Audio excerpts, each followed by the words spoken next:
Good morning to you all. आज हमें planning और डेवलपमेंट टॉपिक को डिस्कस करना है। आपके प्रश्नों को हमने देखा। शायद कल के क्लासेज को अगर हमने ऑफ किया तो उसका प्राइमरी रीजन यह था कि जिस कंटेक्स्ट में शायद प्रश्नों के जरिए चीज़ें उभर कर नहीं सामने आ रही, लेकिन कहीं ना कहीं जो डायरेक्शन आप देना चाह रहे हैं अपने प्रश्नों के जरिए मैराथन क्लास को,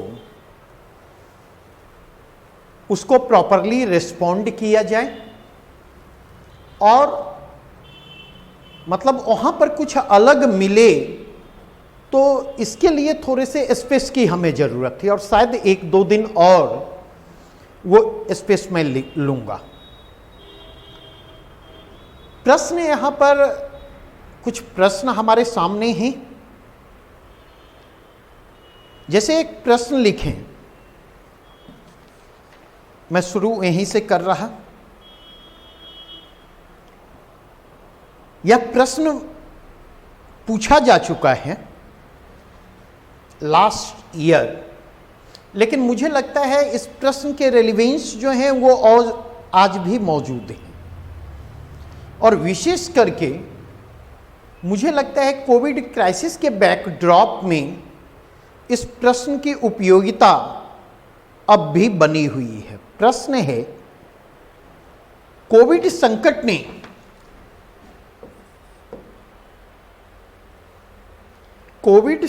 ने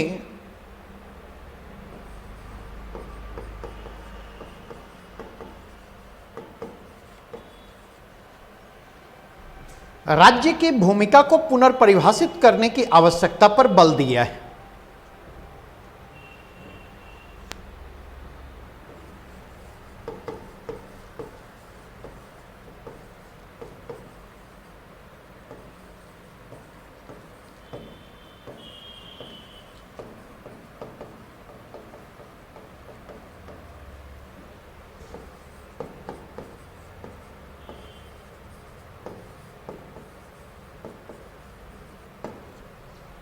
रोल इस कथन के आलोक में राज्य की भूमिका पर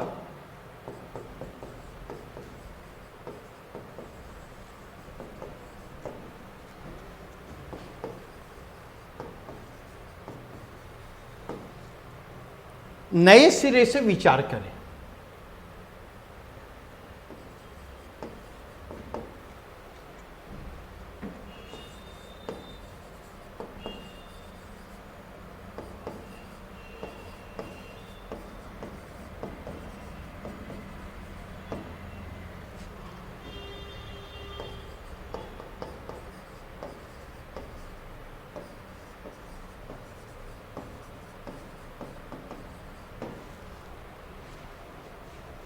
यही प्रश्न आपके सामने है।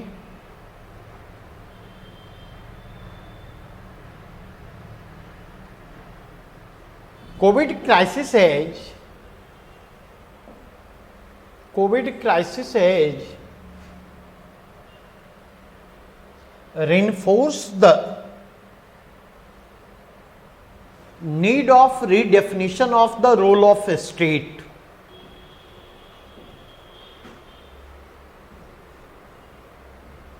In the light of this statement,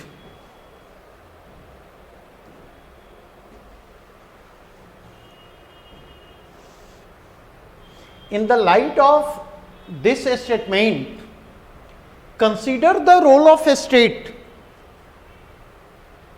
with new perspective.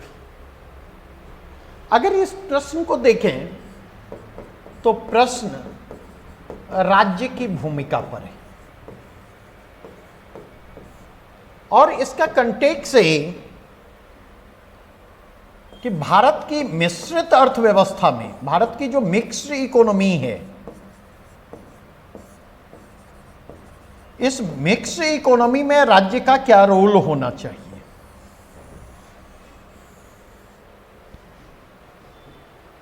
कैसे, अगर इसको थोड़ा सा एलैबोरेट मैं करूं तो अब तक राज्य का क्या रोल था?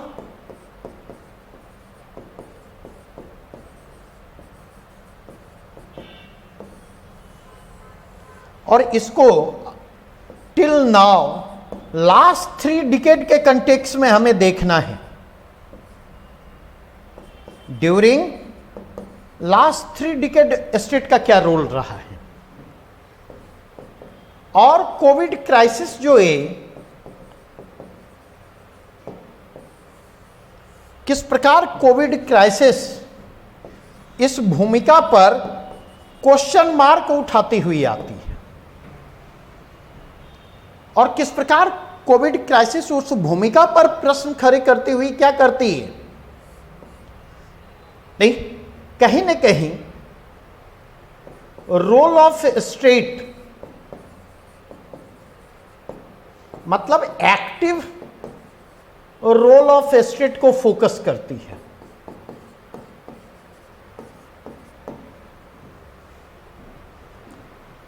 जैसे अगर आप देखें 1991 के पहले तक आप देखेंगे हमने मिक्स इकोनॉमी के मॉडल को अपनाया, जिस मिक्स इकोनॉमी में सोशलिस्ट ओरिएंटेशन डोमिनेंट थे। और सोशलिस्ट ओरिएंटेशन के डोमिनेंट होने का मतलब यह है कि रोल ऑफ स्टेट को वहां पर फोकस किया गया है, और स्टेट जो है इकोनॉमिक एक्टिविटी में भी एक्टिवली पार्टिसिपेट कर रहा है। अगर इस पॉइंट ऑफ व्यू से देखें तो धीरे धीरे एक्टिव रोल ऑफ स्टेट जो है 1947 से लेकर 1991 के बीच जो है वह कहीं न कहीं लीडिंग रोल ऑफ स्टेट में कन्वर्ट होता ही, और वह लीडिंग रोल ऑफ स्टेट जो है वह कहीं न कहीं इकोनॉमिक एक्टिविटी में स्टेट के डोमिनेंस को इंश्योर करता हुआ आता, स्टेट के इंटरफेरेंस को बढ़ाने में सहायक होता है। और इसका परिणाम यह होता कि कहीं न कहीं मार्केट फोर्सेज के लिए, कहीं न कहीं प्राइवेट सेक्टर के लिए, कहीं न कहीं प्राइवेट इन्वेस्टमेंट के लिए, कहीं न कहीं प्राइवेट कैपिटल के लिए जो स्पेस होना चाहिए था वह स्पेस कहीं न कहीं बाधित होने लगता है। वह स्पेस जो है वह कहीं न कहीं रेस्ट्रिक्ट होता चला जाता है। और अगर इसके कंटेक्स्ट में बात की जाए तो इसका परिणाम क्या होता? इसका परिणाम यह होता है कि राज्य की वह भूमिका जो है बढ़ती चली जाती और एक बिंदु पर आकर इकोनॉमिक ग्रोथ एंड डेवलपमेंट के प्रोसेस को बाधित करने लगती है। अगर इस कंटेक्स्ट में देखें तो 1991 में इकोनॉमिक रिफॉर्म का जो प्रोसेस शुरू होता, इकोनॉमिक रिफॉर्म के उस प्रोसेस के साथ आप अगर देखें लिबरलाइजेशन की प्रक्रिया शुरू होती, उदारीकरण की प्रक्रिया शुरू होती, निजीकरण की प्रक्रिया शुरू होती, प्राइवेटाइजेशन की प्रक्रिया शुरू होती। इसी के कंटेक्स्ट में देखें इकोनॉमिक डिसेंट्रलाइजेशन का प्रोसेस भी शुरू होता है। और अगर आप देखें तो यहां पर एक समस्या क्या इमर्ज करती है? यहां पर समस्या यह इमर्ज करती कि स्टेट का रोल रिडिफाइन हो रहा है, स्टेट की भूमिका समाप्त नहीं हो रही है।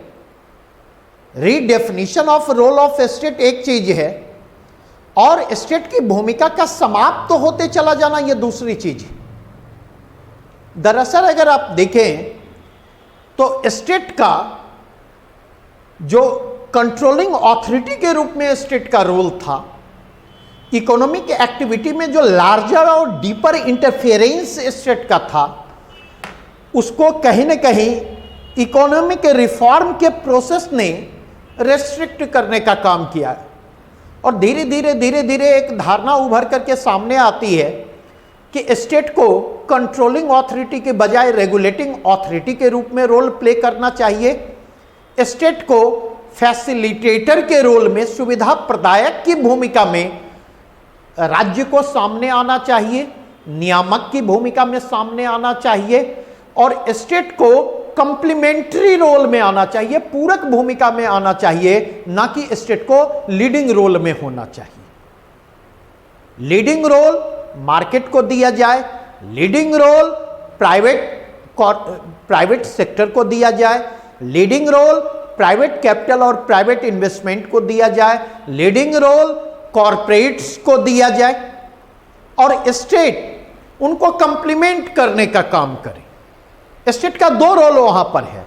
एक स्टेट का वहां पर जो काम है कि एक फेवरेबल इन्वायरमेंट जो है स्टेट क्रिएट करें, जिस favourable socio economic political environment में प्राइवेट सेक्टर जो है वह ग्रोथ और डेवलपमेंट के प्रोसेस को लीड करने में सक्षम हो सके। और दूसरा, स्टेट से यह एक्सपेक्ट किया जाता है, क्योंकि वहां पर इस बात को समझा गया कि स्टेट अगर काम करती है तो वेलफेयर ऑब्लिगेशन के साथ स्टेट काम करती है, जबकि प्राइवेट सेक्टर अगर काम करते हैं तो वो प्रॉफिट ओरिएंटेड अप्रोच के साथ काम करते हैं। तो अगर इस पॉइंट ऑफ व्यू से देखें, ये सारी चीजें अंडरस्टैंडिंग होने चाहिए। सेंटर में कोविड क्राइसिस और स्टेट का रोल होना चाहिए, ये ध्यान रखें। तो अगर इसके कंटेक्स्ट में हम जाकर के देखें तो इस पॉइंट ऑफ व्यू से हम यह पाते हैं कि जहां पर प्राइवेट सेक्टर, जहां पर प्राइवेट कैपिटल, जहां पर प्राइवेट इन्वेस्टमेंट नहीं जा सकते, जहां और कहां नहीं जा सकते, जहां पर हायर इन्वेस्टमेंट की जरूरत होगी, जहां पर जेस्टेशन पीरियड लंबा होगा, अर्थात निवेश जब हम करते तब से लेकर उस निवेश पर रिटर्न प्राप्त शुरू होने की जो अवधि होती है, दोनों के बीच की अवधि, उसको गर्भावधि काल कहा जाता। तो अगर देखें जहां पर हायर वॉल्यूम में इन्वेस्टमेंट की जरूरत होगी, जहां पर जेस्टेशन पीरियड लंबा होगा, और तीसरा जहां पर रेट ऑफ रिटर्न कम होगा या रेट ऑफ रिटर्न की संभावना अपेक्षाकृत कम होगी, स्वाभाविक तौर पर प्राइवेट सेक्टर का ओरिएंटेशन वहां नहीं होगा। प्राइवेट सेक्टर उस डायरेक्शन में मूव करने से परहेज करेंगे। तो ऐसी स्थिति में वहां पर कंप्लीमेंट्री रोल में स्टेट को सामने आना होगा। तीसरी बात अगर आप देखें तो कहीं न कहीं जो है, जो प्राइवेट कैपिटल है उसका मूवमेंट पब्लिक कैपिटल के मूवमेंट से प्रभावित होता। पब्लिक कैपिटल जिस डायरेक्शन में जाएगी, इस बात को ध्यान रखिएगा, सोशियो इकोनॉमिक इंफ्रास्ट्रक्चर के डेवलप होने की संभावना वहां पर अपेक्षाकृत ज्यादा होगी। सोशियो इकोनॉमिक इंफ्रास्ट्रक्चर के डेवलप होने की संभावना वहां पर जितनी ज्यादा होगी, अगर आप देखें तो वहां पर जो है निवेश और विकास के लिए जो इन्वायरमेंट होगा वह उतना ही फेवरेबल होगा, और ऑटोमेटिकली यह favourable environment private sector, private capital और प्राइवेट इन्वेस्टमेंट को अट्रैक्ट करने का काम करेगा। तो अगर इस पॉइंट ऑफ व्यू से देखें तो फैसिलिटेट करने का मतलब है ईज ऑफ डूइंग बिजनेस का creation. Ease of doing business का क्रिएशन अर्थात कारोबार करने की परिस्थितियों को कैसे आसान बनाया जाए। लेकिन अगर आप देखें तो लास्ट 3 डिकेड के दौरान एक कंफ्यूजन यह क्रिएट होता कि स्टेट की भूमिका जो है वह कहीं न कहीं जो है बदल नहीं रही है। रोल ऑफ स्टेट रीडिफाइन नहीं हो रहा है, बल्कि रोल ऑफ स्टेट जो है वह लगातार लिमिटेड और रेस्ट्रिक्टेड होता जा रहा है। और इस पॉइंट ऑफ व्यू से एक धारणा इमर्ज करती दिखाई पड़ती। उस धारणा को निर्मित करने में नियोलिबरल्स ने अहम रोल प्ले किया है। नियोलिबरल्स जो प्रो मार्केट ओरिएंटेशन रखते, प्रो कॉर्पोरेट ओरिएंटेशन रखते, जिनका ओरिएंटेशन प्राइवेट कैपिटल की ओर है, जिनका ओरिएंटेशन जो है प्राइवेट इन्वेस्टमेंट की ओर है, और जो कहीं ना कहीं जो है स्टेट के रोल को लार्जर इकोनॉमी में स्टेट के रोल के अगेंस्ट एक माहौल निर्मित करते हुए आते। तो अगर इस पॉइंट ऑफ व्यू से देखें तो ये जो धारणा इमर्ज करती हुई आती है, और आज के कंटेक्स्ट में देखें तो इस धारणा को बेहतर तरीके से, मतलब इस धारणा को सिंबॉलिकली अगर कोई संस्था रिप्रेजेंट करती है तो वह आपको है नीति आयोग, जिसकी परिकल्पना एक थिंक टैंक के रूप में की गई। नीति आयोग भारत इकोनॉमिक फ्रंट पर जितने प्रॉब्लम्स को फेस कर रहा है, नीति आयोग की नजरों में उन सारे समस्या का समाधान एक ही चीज है, प्राइवेटाइजेशन, प्राइवेटाइजेशन एंड प्राइवेटाइजेशन। अब अगर इस पॉइंट ऑफ व्यू से देखें, ये जो अप्रोचेज चल रहा था, यह अप्रोचेज लास्ट 3 डिकेड के दौरान जो है वह कहीं ना कहीं डोमिनेट होता चला जाता, डेवलप करता चला जाता, और धीरे धीरे धीरे धीरे देखें शिक्षा और स्वास्थ्य जैसी बुनियादी सुविधाएं भी धीरे धीरे निजी क्षेत्रों के हवाले करने की प्रक्रिया तेज होती चली जाती। स्टेट शिक्षा और स्वास्थ्य जैसी जो बेसिक एमिनिटीज है वहां से भी अपने हाथ पीछे खींचती दिखाई पड़ती। अगर इस पॉइंट ऑफ व्यू से जाकर के देखें तो जब कोविड क्राइसिस आता है, तो उस कोविड क्राइसिस के कंटेक्स्ट में देखें समस्या क्या उभर कर सामने आती। जब कोविड क्राइसिस आता है तो क्राइसिस 2 फ्रंट पर आता है। क्राइसिस जो है, चूंकि कोविड को रिस्पॉन्ड करने के क्रम में लॉकडाउन को इंपोज किया गया, और उस लॉकडाउन ने प्राइवेट सेक्टर को बैकफुट पर ले जाने का काम किया। अब कहीं पर आप जरा गौर कीजिएगा, पूरे के पूरे कोविड क्राइसिस के दौरान, पूरे के पूरे लॉकडाउन के दौरान प्राइवेट सेक्टर का क्या रोल रहा है। इस क्राइसिस, इस ह्यूमैनिटेरियन क्राइसिस को रिस्पॉन्ड करने में प्राइवेट सेक्टर ने क्या रोल प्ले किया है ओवरऑल, इसको देखने और इसको समझने की कोशिश करें। अगर इस पॉइंट ऑफ व्यू से देखें तो प्राइवेट सेक्टर ने भी इसको एक अपॉर्चुनिटी के रूप में लेने की कोशिश की। आप देखें ऑक्सफैम की रिपोर्ट क्या कहती है। ऑक्सफैम की रिपोर्ट उस फेज के दौरान जबकि पूरी की पूरी इकोनॉमी में लॉकडाउन को इंपोज किया गया था, अगर आप जाकर के देखें तो लॉकडाउन के उस फेज में भी देखें तो अंबानी और अडानी जैसे बड़े कॉरपोरेट्स, जिनके बारे में यह माना जाता है कि कहीं ना कहीं ये प्रो गवर्नमेंट है, और कहीं ना कहीं गवर्नमेंट जो है अंबानी और अडानी जैसे कॉरपोरेट्स को लेकर के सॉफ्ट है। आप अगर देखें तो इनके इनकम में, इनके बिजनेस में आपको ग्रोथ दिखाई पड़ता, जो इनकम के ग्रोथ के रूप में रिफ्लेक्ट होता हुआ आता लॉकडाउन के उस फेज में भी।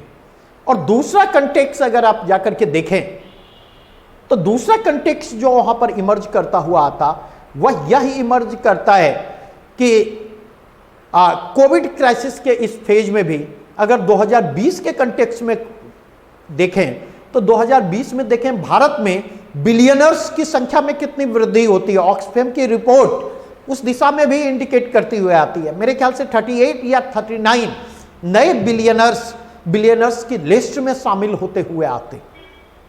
जबकि अगर आप देखें तो देश की वह आबादी जो कहीं न कहीं इनकम ग्रुप की दृष्टि से जो है बॉटम 50% पर आती है, उस पर कोविड क्राइसिस का क्या इंपैक्ट पड़ता है, और वह कोविड क्राइसिस जो है देश की उस आबादी की जिंदगी को किन रूपों में प्रभावित करता हुआ आता।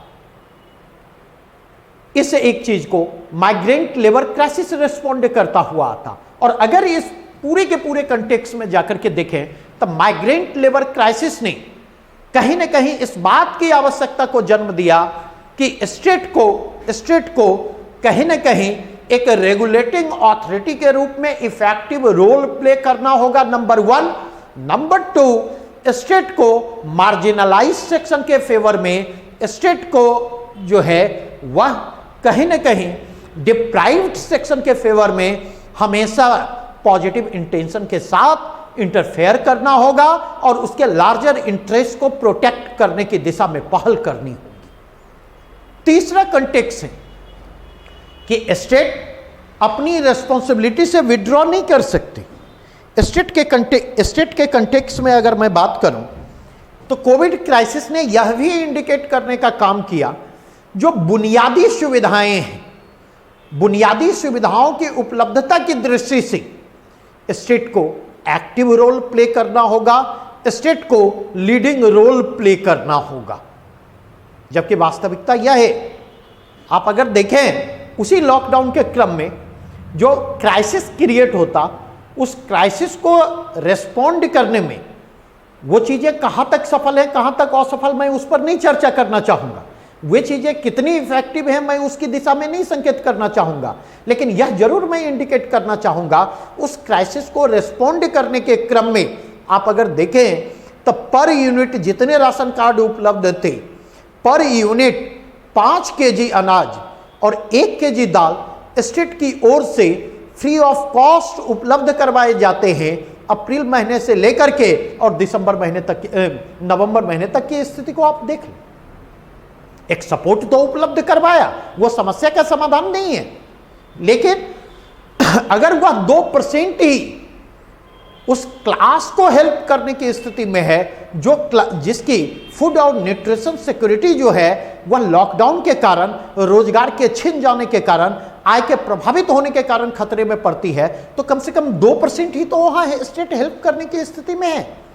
अगर ये स्टेट 3 महीने तक वुमेन जनधन अकाउंट में 500 रुपये ट्रांसफर करती है, तो अगर आप इस पॉइंट ऑफ व्यू से देखें तो यह एक्सक्लूजन को भी रेस्पॉन्ड करने में सहायक है, और यह कहीं ना कहीं इंक्लूसिव ग्रोथ की दिशा से भी एक महत्वपूर्ण कदम माना जा सकता। यद्यपि इसकी प्रभावशीलता कितनी होगी या कहां तक उस समस्या को रेस्पॉन्ड कर पाने में समर्थ है, इंटेंसिटी को कितना कम कर पाने में समर्थ है, इसको लेकर अपने अपने इंटरप्रिटेशन हो सकते, इसको लेकर उसके इंपैक्ट को लेकर अपनी अपनी व्याख्या हो सकती है।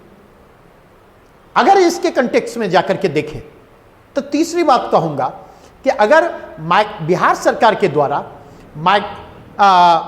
जो नॉन रेसिडेंट बिहारी थे, अगर उनके अकाउंट में वन टाइम सपोर्ट के रूप में 1000 रुपीज ट्रांसफर किए गए, तो यह शिकायत हो सकती है कि कितनों के अकाउंट में गए, सही कितने थे, गलत कितने थे। लेकिन जितने ही जेन्युइन केसेज में ये ट्रांसफर होते हैं, वहां तक लिमिटेड कंटेक्स्ट में ही सही एक सुविधा उपलब्ध करवाने की तो स्थिति में है। अगर इस कंटेक्स्ट में जाकर के देखें, पब्लिक हेल्थ की हालत को आपने देखा, कोविड क्राइसिस के पहले तक की स्थिति को आप जाकर के देखें तो इक्के दुक्के अपवादों को छोड़ दे, जिसने बिहार के पब्लिक हेल्थ सिस्टम की रियलिटी को सामने लाने का काम किया, मुजफ्फरपुर की चमकी बुखार का जो प्रकरण था, उसने उस रियलिटी को सामने लाने का प्रयास किया। अदरवाइज हम लोग तो मान बैठे थे कि 2005 के बाद बिहार में जो ग्रोथ और डेवलपमेंट हुआ है, उस ग्रोथ और डेवलपमेंट ने बिहार के पब्लिक हेल्थ सिस्टम को दुरुस्त कर रखा है, और वह बहुत ही स्ट्रॉन्ग और एफिशिएंट पब्लिक हेल्थ सिस्टम है। लेकिन अगर आप देखें तो पब्लिक हेल्थ मतलब कोविड क्राइसिस ने इस चीज को सामने लाने का काम किया कि आप देखें, एक और पब्लिक हेल्थ सिस्टम है, पब्लिक हेल्थ इंस्टीट्यूशन है, दूसरी ओर आप देखें प्राइवेट हेल्थ इंस्टीट्यूशन है। आप देखें पब्लिक हेल्थ इंस्टीट्यूशन ने इस क्राइसिस को लिमिटेड कंटेक्स्ट में ही सही, लिमिटेड रिसोर्सेज के साथ ही सही, उसने किस तरीके से रेस्पॉन्ड करने का काम किया। हमारी शिकायतें सरकारों से हो सकती हैं, लेकिन पब्लिक हेल्थ वर्कर जो हैं विद इन देयर लिमिटेशन, उन्होंने जिस तरह कोविड क्राइसिस को रेस्पॉन्ड करने का काम किया, दैट इज एप्रिसिएबल, निश्चित तौर पर उसकी तारीफ होनी चाहिए। जबकि प्राइवेट हेल्थ सेक्टर के रेस्पॉन्स को देखें तो आइदर उन्होंने इस क्राइसिस को कैपिटलाइज करवाने की कोशिश की, आइदर इस क्राइसिस को कैपिटलाइज करवाने की कोशिश की, या फिर उन्होंने इस क्राइसिस की स्थिति में जो है घर बैठना उचित समझा। उन्होंने आगे बढ़कर इस क्राइसिस को रेस्पॉन्ड करने के लिए जो रोल उनसे एक्सपेक्ट किया जा रहा था, जो एक उनकी सोशल रिस्पॉन्सिबिलिटी थी, उस सोशल रिस्पॉन्सिबिलिटी को फुलफिल करने के लिए उन्हें जिस तरीके से क्राइसिस को रेस्पॉन्ड करना था, जिस तरीके से बिहेव करना था, वैसा करते हुए नहीं दिखाई पड़ते। इसने इस बात की आवश्यकता को जन्म दिया कि कहीं ना कहीं स्टेट इस बात को रियलाइज करे कि हेल्थ, पब्लिक हेल्थ को प्राइवेट सेक्टर के भरोसे नहीं छोड़ा जा सकता। अगर पब्लिक हेल्थ को प्राइवेट सेक्टर के भरोसे छोड़ा जाएगा तो उसी स्थिति में यह लार्जर स्केल पर हेल्थ क्राइसिस की स्थिति को उत्पन्न करेगा। इसलिए पब्लिक हेल्थ को इस हेल्थ केयर सिस्टम में अगर आप देखें तो प्राइवेट हेल्थ केयर सिस्टम की भूमिका कंप्लीमेंट्री की ही होगी। स्टेट को मार्जिनलाइज सेक्शन और डिप्राइव्ड सेक्शन के लिए पब्लिक हेल्थ केयर सिस्टम को स्ट्रेंथन करना होगा, उसके इंपैक्ट को डीप रूटेड बनाना होगा। यह मैसेज है कोविड क्राइसिस का। यद्यपि अगर आप देखें आज जब इस बात की मैं चर्चा कर रहा तो साल भर के बाद इस बात की चर्चा कर रहा, साल भर पहले ठीक स्थिति को देखें आज के दौर को, तो साल भर पहले की जो स्थिति थी उस स्थिति में जाकर के देखें तो हमारे पब्लिक हेल्थ केयर सिस्टम जो है अस्त व्यस्त नजर आ रहे थे। आज भी हमारे पब्लिक हेल्थ केयर सिस्टम अस्त व्यस्त है, लेकिन प्रभावी मीडिया मैनेजमेंट के जरिए उन चीजों को सामने नहीं आने दिया जा रहा। आज कहीं पर इस बात की चर्चा नहीं हो रही कि स्टेट ने लास्ट ईयर के क्राइसिस से सीख लेते हुए पब्लिक हेल्थ केयर सिस्टम को कहां तक दुरुस्त करने का काम किया, कहां तक उसको इफेक्टिव बनाने का काम किया। एक और सेक्टर है जिस सेक्टर के कंटेक्स्ट में अगर आप जाकर के देखें तो कहीं ना कहीं कोविड क्राइसिस ने स्टेट के रोल को जो है सिग्निफाई करने का काम किया है, वह सेक्टर है पब्लिक एजुकेशन। आज के कंटेक्स्ट में आप जाकर के देखें तो आज के कंटेक्स्ट में जाकर के देखें पिछले साल भर से पब्लिक एजुकेशन की क्या स्थिति। अब तक हम लोग क्वांटिटी ऑफ एजुकेशन और क्वालिटी ऑफ एजुकेशन की बात के बीच डिफ्रेंशिएट करते रहे। कहीं ना कहीं अब तक हम लोग खुद को जो है इस बात को लेकर के सेटिस्फाई करते रहे कि क्वांटिटी ऑफ एजुकेशन तो फिर भी ठीक है, क्वालिटी ऑफ एजुकेशन गड़बड़ है। लेकिन अगर आप जाकर के देखें पिछले लगभग साल भर से पूरा का पूरा पब्लिक एजुकेशन सिस्टम कोलैप्स हो चुका है। और केवल पब्लिक एजुकेशन सिस्टम की बात नहीं करूंगा, मैं प्राइवेट एजुकेशन सिस्टम की बात भी करूंगा।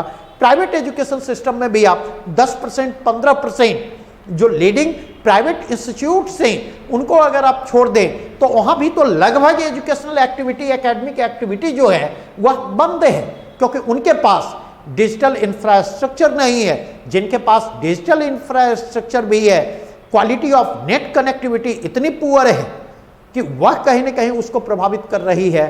और कहीं ना कहीं उस डिजिटल एजुकेशन को बच्चे और पेरेंट्स भी इफेक्टिवली रिस्पॉन्ड कर पाने की स्थिति में नहीं। तो यह इंडिकेट करता है कि स्टेट को लार्जर रोल प्ले करना होगा रिवैम्पिंग ऑफ पब्लिक एजुकेशन के क्षेत्र में। तीसरा कंटेक्स्ट अगर आप जाकर के देखें, बार बार एक प्रश्न मैं उठाता, बार बार इस प्रश्न को मैं उठाता हूं कि हमारे कॉरपोरेट्स, हमारे प्राइवेट सेक्टर्स जो हैं और उनके जो न्यू लिबरल सपोर्टर्स हैं, नव आर्थिक उदारवादी सपोर्टर जो हैं, वो लगातार सब्सिडी को टारगेट करते, वे लगातार पब्लिक वेलफेयर स्कीम्स को टारगेट करते। एक बात मुझे समझ में नहीं आती, दुनिया के जो विकसित देश हैं उन विकसित देशों में जाकर के देखें जहां मार्केट इकोनॉमी डोमिनेंट है, मार्केट इकोनॉमी जहां पर प्रिवेलेंट है, उन्होंने वहां पर स्टेट ने कंप्लीमेंट्री स्टेप्स लिए और वहां पर स्टेट ने सोशल सिक्योरिटी नेटवर्क को स्ट्रेंथन करने की कोशिश की है। वहां पर स्टेट ने सोशल सिक्योरिटी, सामाजिक सुरक्षा संजालों को एक्सपेंड करने की कोशिश की। मतलब एक्सपेंशन और डिपेनिंग, ये दोनों प्रक्रिया वहां पर साथ साथ चल रही है और इस तरीके से सोशल सिक्योरिटी नेटवर्क को स्ट्रेंथन करते हुए उसको इफेक्टिव बनाने की दिशा में पहल की गई। अगर इस पॉइंट ऑफ व्यू से देखें तो समय के साथ प्राइवेटाइजेशन की प्रक्रिया तेज होगी, समय के साथ प्राइवेटाइजेशन की प्रक्रिया अगर तेज होगी तो उस स्थिति में अगर आप जाकर के देखें तो कहीं ना कहीं मार्केट फैक्टर पहले की तुलना में और ज़्यादा डोमिनेंट होंगे। मार्केट फैक्टर जैसे जैसे डोमिनेंट होंगे वैसे वैसे सोशल सिक्योरिटी नेटवर्क को एक्सपेंड करने और सोशल सिक्योरिटी नेटवर्क को स्ट्रेंथन करने, वाइडेन करने की आवश्यकता होगी। तो वहाँ पर भी स्टेट अहम रोल प्ले कर सकता है। उन चीज़ों को मार्केट के भरोसे नहीं छोड़ा जा सकता, उन चीज़ों को प्राइवेट सेक्टर के भरोसे नहीं छोड़ा जा सकता है। और ओवरऑल अगर इसके कंटेक्स्ट में देखें तो 2008-9 के ग्लोबल इकोनॉमिक क्राइसिस के बाद, 2008-9 के ग्लोबल इकोनॉमिक क्राइसिस के बाद देखें, कोविड क्राइसिस ने एक बार फिर से स्टेट के रोल को सिग्निफाई किया है, राज्य की भूमिका के महत्व को रेखांकित करने का काम किया है और यह बतलाने की कोशिश की कि चाहे हम मार्केट इकोनॉमी की ओर अपने ओरिएंटेशन को कितना भी बढ़ा लें, जैसे जैसे मार्केट इकोनॉमी की ओर ओरिएंटेशन बढ़ेगा, फैसिलिटेटर के रूप में राज्य की भूमिका महत्वपूर्ण होती चली जाएगी, सुविधा प्रदायक के रूप में राज्य की भूमिका महत्वपूर्ण होती चली जाएगी। और दूसरी बात, जैसे जैसे मार्केट इकोनॉमी डोमिनेंट होती जाएगी वैसे वैसे अगर आप देखें तो कहीं ना कहीं रेगुलेटिंग अथॉरिटी के रूप में स्टेट की भूमिका महत्वपूर्ण होती चली जाएगी, ताकि प्राइवेट सेक्टर के, कॉरपोरेट्स के प्रॉफिट ओरिएंटेड अप्रोच जो है उस प्रॉफिट ओरिएंटेड अप्रोच के against marginalise section, deprived section, वंचित समूह, समाज पर के हाशिए पर के जो समूह हैं उनके व्यापक सामाजिक आर्थिक हितों को संरक्षण प्रदान किया जा सके, प्रोटेक्ट किया जा सके, प्रिजर्व किया जा सके, प्रमोट किया जा सके। तो ये लार्जर कंटेक्स्ट हैं, जिस लार्जर कंटेक्स्ट में इस प्रश्न को देखे जाने की जरूरत है। इस प्रश्न को देखे जाने की जरूरत थी, क्योंकि लास्ट ईयर का आप में से जिन लोगों ने 65th मेंस दिया होगा,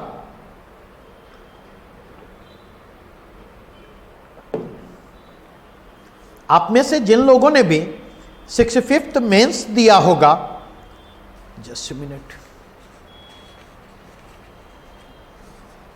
हाँ, वो 65th मेंस में जो प्रश्न पूछा गया है वह क्या, भारत में आर्थिक सुधारों के बाद के काल में आर्थिक नियोजन की प्रासंगिकता की विवेचना कीजिए।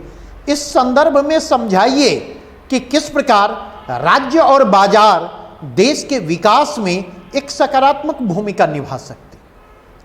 तो जब प्रश्न का जो दूसरा हिस्सा है कि किस प्रकार राज्य और बाजार देश के आर्थिक विकास में सकारात्मक भूमिका निभा सकते हैं, तो प्रश्न के इस दूसरे हिस्से को रेस्पोंड करने के क्रम में आपके पास यह स्पेस था कि आप कोविड एक्सपीरियंसेस को भी एक कंटेक्स्ट बनाते और एटलीस्ट 50 से 60 शब्दों में कोविड एक्सपीरियंसेस के कंटेक्स्ट में चेंजिंग रोल एंड स्टेट को आप हाईलाइट करने की कोशिश करते। और changing role of state and market को हाईलाइट करने के क्रम में उन बिंदुओं की चर्चा करने के लिए आपके पास स्पेस थे, जिन बिंदुओं की चर्चा अभी जिस प्रश्न को हमने डिस्कस किया है उस प्रश्न में हमने की है। इस चीज को समझने की जरूरत है। और अगर आप ऐसा करते तो आपके आंसर में वैल्यू एडिशन भी होता, आपका आंसर औरों के आंसर से डिफरेंट भी होता, आपके आंसर में आपका विजन, आपका विजुअलाइजेशन, आपका अपडेशन भी रिफ्लेक्ट होता हुआ आता। और अगर ये चीजें आती तो मैं आपको शर्तिया कह सकता हूं मिनिमम 5 से 6 नंबर के एडवांटेज की स्थिति में आप होते, केवल एक प्रश्न में जो 38 नंबर का प्रश्न है। अब अगर इसके कंटेक्स्ट में देखें, यद्यपि प्रश्न पूछा जा चुका है लेकिन एक कंटेक्स्ट में यहां पर उठा रहा। प्रश्न के पहले पार्ट पर ये चीजें समझनी महत्वपूर्ण है, क्योंकि प्रश्न को बदल करके इसी रूप में आपके सामने डाला जा सकता है। क्योंकि और मैंने एक प्रश्न भी क्रिएट किया है जिस पर मैं चर्चा करूंगा। प्रश्न क्या डाला जा सकता बतलाता हूं। प्रश्न लिखें 65th का जो डायमेंशन है।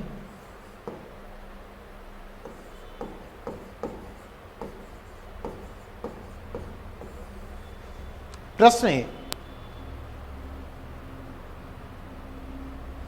भारत में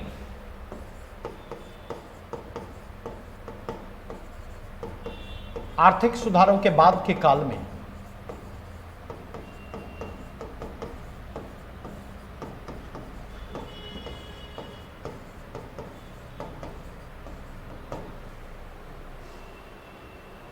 आर्थिक नियोजन की प्रासंगिकता के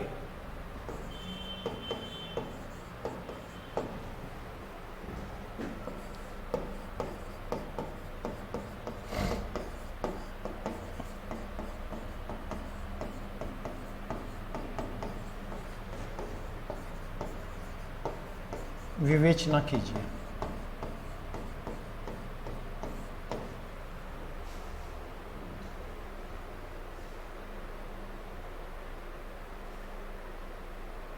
ठीक है।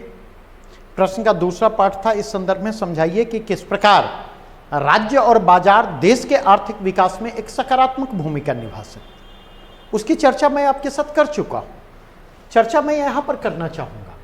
आर्थिक सुधारों के बाद के काल में आर्थिक नियोजन की प्रासंगिकता, रेलिवेंस ऑफ इकोनॉमिक प्लानिंग,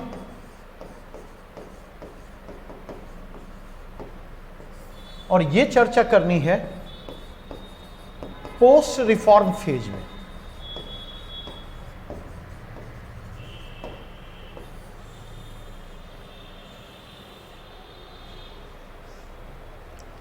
देखिए, एक बात मैं अक्सर कहता, जब प्रश्न आपके सामने होता है ना, तो सबसे पहले अपने आप से यह प्रश्न करने की कोशिश करें। आप में से किसी ने ग्रुप में डाला था और यह प्रश्न किया था कि सर इकोनॉमिक रिफॉर्म तो समाप्त सर योजना आयोग को तो भंग किया जा चुका है, और योजना आयोग को भंग करने के बाद अगर आप देखें 5 ईयर प्लानिंग के मॉडल को भी ड्रॉप किया जा चुका है। और ऐसी स्थिति में लास्ट 2 ईयर के दौरान देखें तो लास्ट 2 ईयर के दौरान लगातार ऐसे प्रश्न पूछे गए हैं जो प्लानिंग से रिलेटेड हैं। एक प्रश्न तो आपके सामने मौजूद है, और दूसरा प्रश्न 64th बीपीएससी में पूछा गया है। और प्रश्न पूछा गया है, भारतीय आर्थिक नियोजन की मुख्य उपलब्धियों का मूल्यांकन करें। मतलब इकोनॉमिक प्लानिंग के जो मेजर अचीवमेंट हैं उनको डिस्कस करने की बात यहां पर की जा रही है। तो जरा एक बार ये रोक करके सोचें कि आखिर ये प्रश्न पूछे क्यों जा रहे हैं। अब अगर नीति आयोग पर प्रश्न पूछा जा रहा है तो बात समझ में आती, प्लानिंग कमीशन और रोल ऑफ स्टेट से डायरेक्टली इनडायरेक्टली लिंक करके प्रश्न पूछे जाने का क्या औचित्य। तो थोड़ा सा इसको समझें। अगर इस प्रश्न को रिस्पॉन्ड करना है, क्योंकि बार बार एक बात मैं कह रहा, मेरे आंसर क्वेश्चन को मेरे द्वारा रिस्पॉन्ड किए जाने से आपकी समस्या का हल नहीं होने जा रहा। जब तक थॉट प्रोसेस डेवलप नहीं होता, जब तक आपकी सोचने की प्रक्रिया शुरू नहीं होती, तब तक समस्या का समाधान नहीं मिलेगा। और सोचने की प्रक्रिया शुरू हो, इसके लिए आवश्यकता है प्रश्नों से जूझने की। अगर आप यहां पर देखें तो यहां पर जो प्रश्न उभर कर आता, रेलिवेंस ऑफ इकोनॉमिक प्लानिंग की बात क्यों की जाती है, व्हाई, ये पोस्ट रिफॉर्म फेज में। तो पहला कारण अगर आप देखें तो नेचर ऑफ प्लानिंग में चेंज आता है। नेचर ऑफ प्लानिंग में चेंज आता। पहले हमारी प्लानिंग जो है इंपरेटिव प्लानिंग थी, आदेशात्मक आयोजन था। मतलब आदेशात्मक आयोजन में स्टेट का रोल या जो सेंट्रल प्लानिंग बॉडी होता है उसका रोल जो है वह कहीं ना कहीं कंट्रोलिंग अथॉरिटी वाला होता है। इकोनॉमिक एक्टिविटी में जो है प्लान मेकिंग प्रोसेस में उसका इंटरफेरेंस हायर लेवल पर होता। इकोनॉमिक रिफॉर्म जब शुरू होता तो नेचर ऑफ प्लानिंग में चेंज आता। अब जो है इंडिकेटिव इंपरेटिव प्लान से भारत इंडिकेटिव प्लान की तरफ बढ़ता। इंडिकेटिव प्लान में क्या होता, जहां इंपरेटिव प्लानिंग में आदेशात्मक आयोजन में राज्य की भूमिका जो है वह नियंत्रणकारी की होती है, हस्तक्षेपकारी की होती है, अग्रणी की होती है। वहीं पर अगर आप जाकर के देखें तो इंडिकेटिव प्लानिंग जो होती है, निर्देशात्मक आयोजन जो होता है, उसमें स्टेट का रोल जो है लीडिंग नहीं होता है, लीडिंग होता है मार्केट का रोल। स्टेट वहां पर सपोर्टिव रोल में होता, फैसिलिटेटर के रोल में होता। और अगर प्लानिंग की पूरी अवधारणा को अगर आप जाकर के देखें तो प्लानिंग की पूरी अवधारणा जो है स्टेट के रोल को हाईलाइट करती हुई आती है। और स्टेट के रोल को यह हाईलाइट किया जाना वह इकोनॉमिक एक्टिविटी में स्टेट के इंपॉर्टेंट रोल की दिशा में इंडिकेट करता हुआ आता। और इस पॉइंट ऑफ व्यू से देखें तो वह कहीं ना कहीं मार्केट इकोनॉमी के लिए जो स्पेस होना चाहिए उस स्पेस को रेस्ट्रिक्ट करने का काम करेगा। तो अगर इसकी रेलिवेंस ऑफ इकोनॉमिक प्लानिंग की जो यहां पर बात की जा रही, अगर इसके कंटेक्स्ट में जाकर के देखें तो इसकी बात इसी के कंटेक्स्ट में की जा रही। क्यों? क्योंकि प्लानिंग का जो मॉडल हमने देखा वो सेंट्रलाइज प्लानिंग का मॉडल था। प्लानिंग के जिस मॉडल को हमने देखा उस मॉडल में आप देखेंगे राज्य के स्वामित्व वाले स्टेट की ओनरशिप वाली जो पीएसयूज थे वो लार्ज जाइंट के रूप में तब्दील होते हुए आते और एक बिंदु पर आकर वे रेस्ट्रिक्ट करना शुरू करते मार्केट, प्राइवेट कैपिटल के, प्राइवेट सेक्टर के और प्राइवेट इन्वेस्टमेंट के लिए स्पेस को। तो कहीं ना कहीं देखें तो उस कंटेक्स्ट को ध्यान में रखा जाता। जबकि यहां पर मैंने पहले आपसे कहा, विस्तार से पिछले प्रश्न में चर्चा की कि क्यों प्लानिंग का आज भी रेलिवेंस है। अब अगर इस प्रश्न के कंटेक्स्ट में देखें तो अगर मुझे इस प्रश्न को रेस्पॉन्ड करना हो तो एक पैराग्राफ में इस प्रश्न में NITI Aayog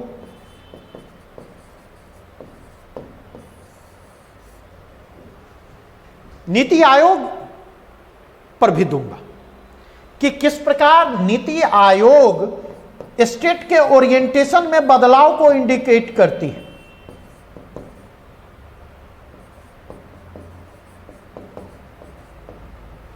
change in state orientation को इंडिकेट करती हुई आती है। अगर आप देखें अर्लियर क्या था, अर्लियर जो है फोकस प्लानिंग पर था, स्टेट का फोकस प्लानिंग पर था। लेकिन अगर आप देखें अब नीति आयोग के गठन के साथ यह फोकस जो है वह शिफ्ट करता है। वह किस पर फोकस आता? पॉलिसी पर आता है।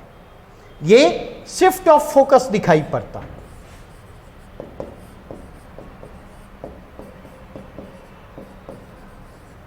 और ये जो शिफ्ट ऑफ फोकस दिखाई पड़ता है तो इस शिफ्ट ऑफ फोकस की पृष्ठभूमि, इसके लिए फेवरेबल एनवायरनमेंट जो तैयार हो रहा है, इसके लिए फेवरेबल एनवायरनमेंट जो तैयार हो रहा है वह फेवरेबल एनवायरनमेंट जो है 1991 से ही तैयार हो रहा है। इसी डेवलपमेंट का लॉजिकल कल्मिनेशन 2015 में है पीसी की जगह नीति आयोग का गठन।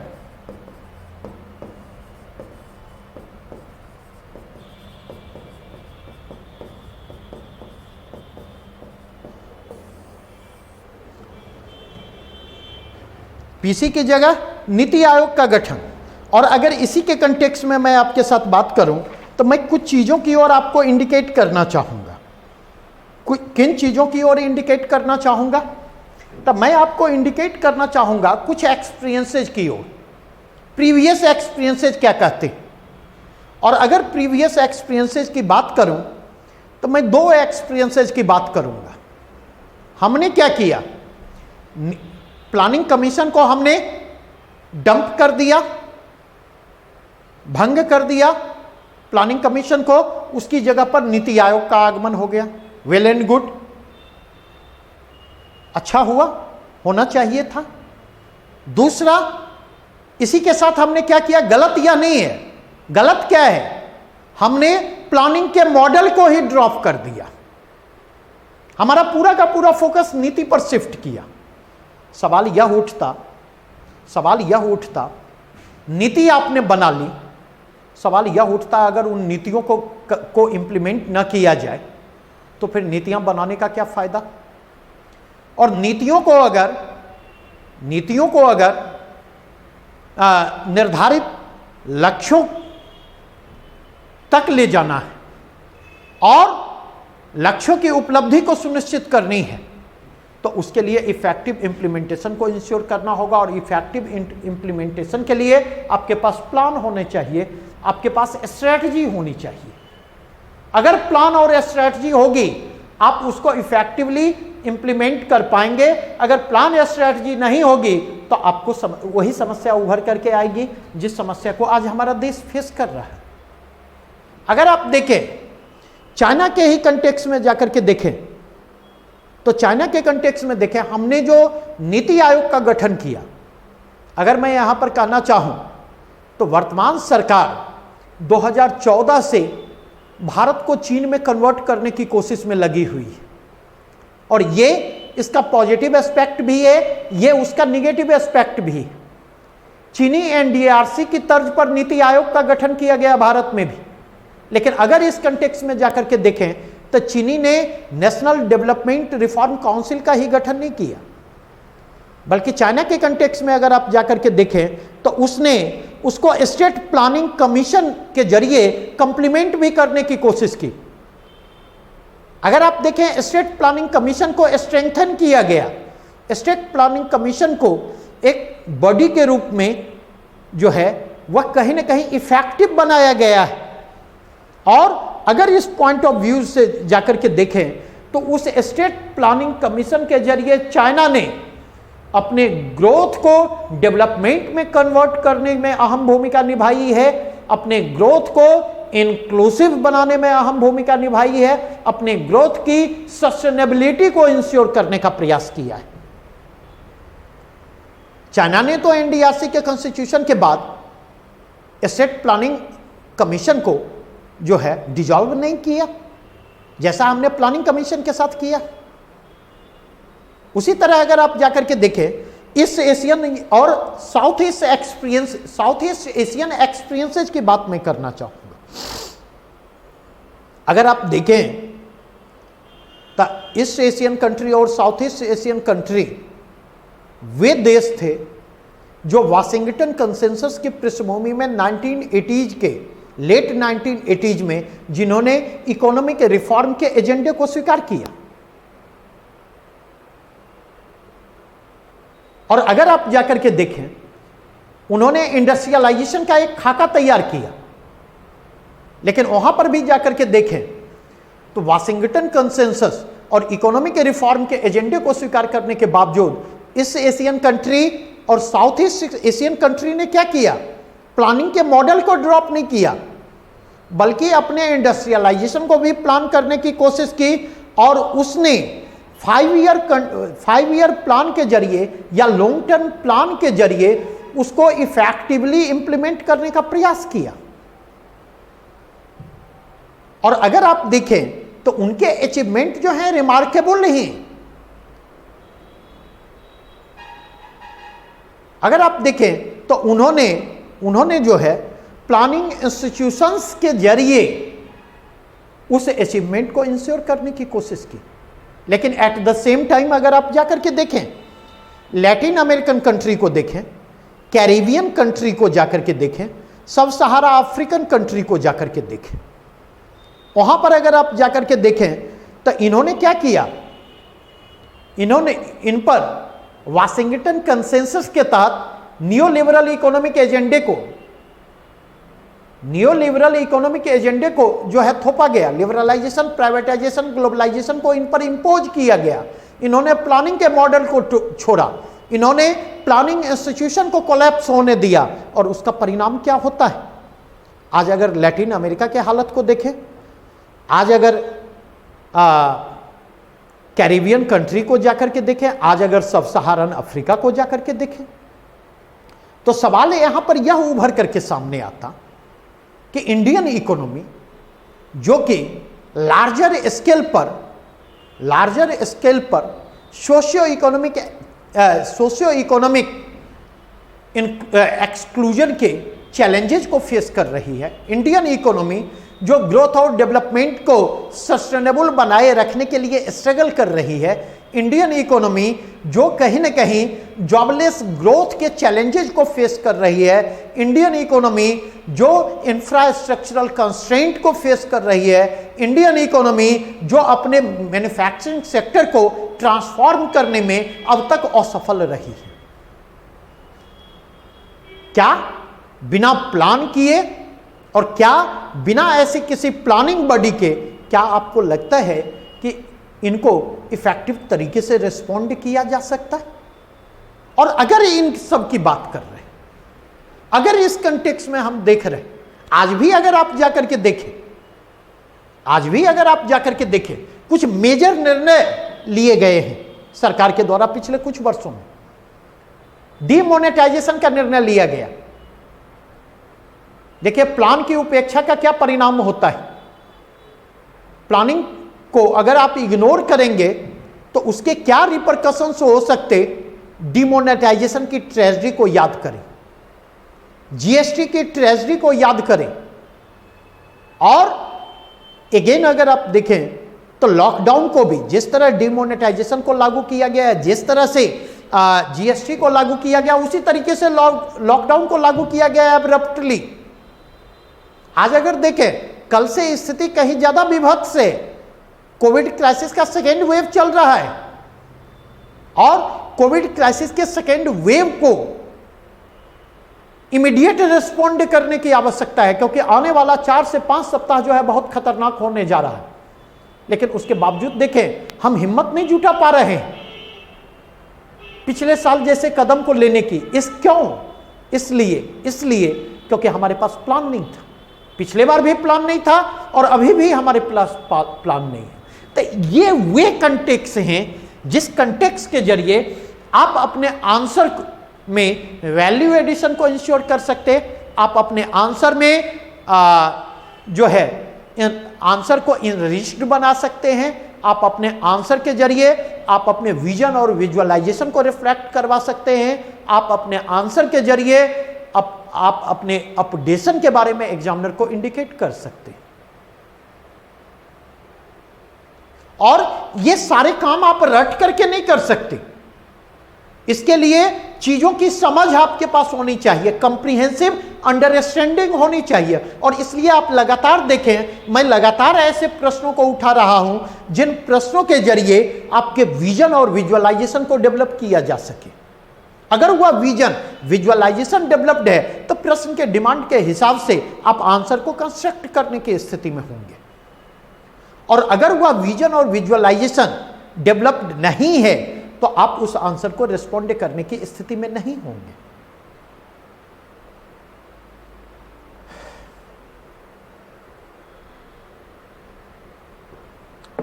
नेक्स्ट मैं मूव करूंगा नए प्रश्न की तरफ।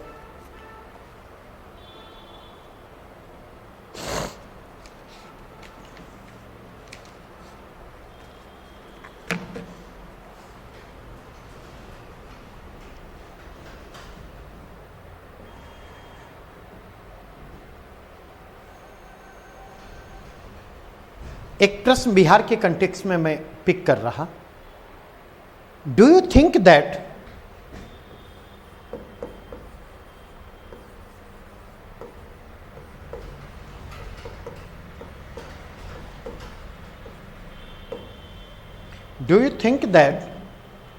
the solution of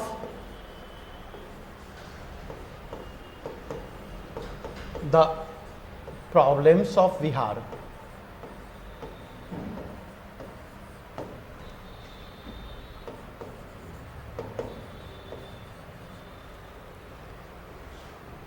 lies in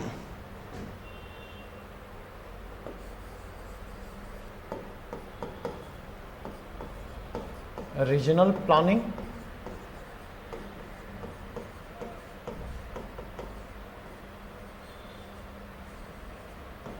as well as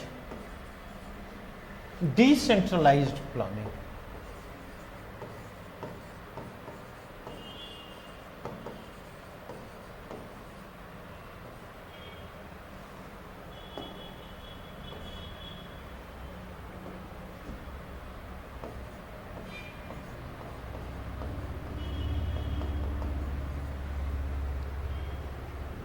If yes, then how? If yes, then how? Explain.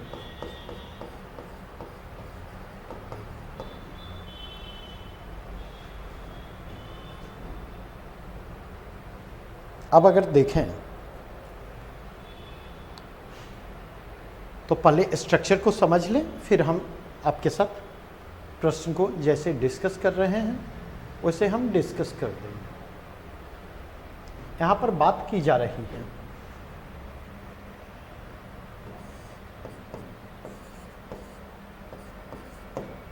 क्या आपको ऐसा हिंदी में लिख लें, क्या आपको ऐसा लगता है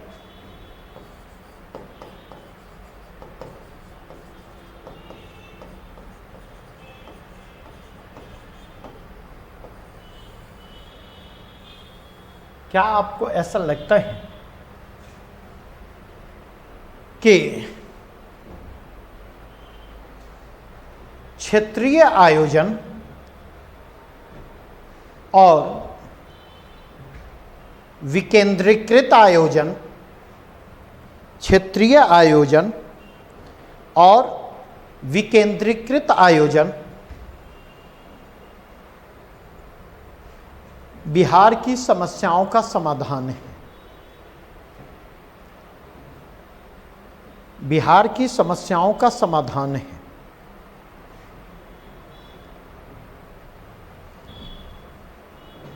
अगर हां तो कैसे? अगर हां तो कैसे?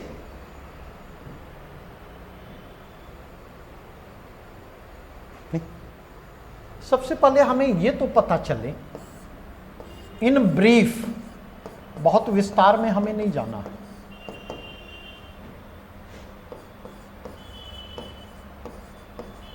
प्रॉब्लम्स ऑफ बिहार क्या है।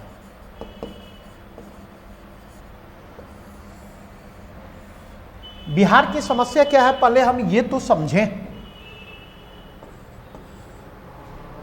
क्योंकि जब तक समस्या नहीं समझेंगे हम समाधान की संभावनाओं की तलाश कैसे करेंगे? नहीं? और जब हम प्रॉब्लम्स को समझेंगे तो फिर हम समझेंगे कि कैसे डिसेंट्रलाइज प्लानिंग और रीजनल प्लानिंग यह उसका सॉल्यूशन है।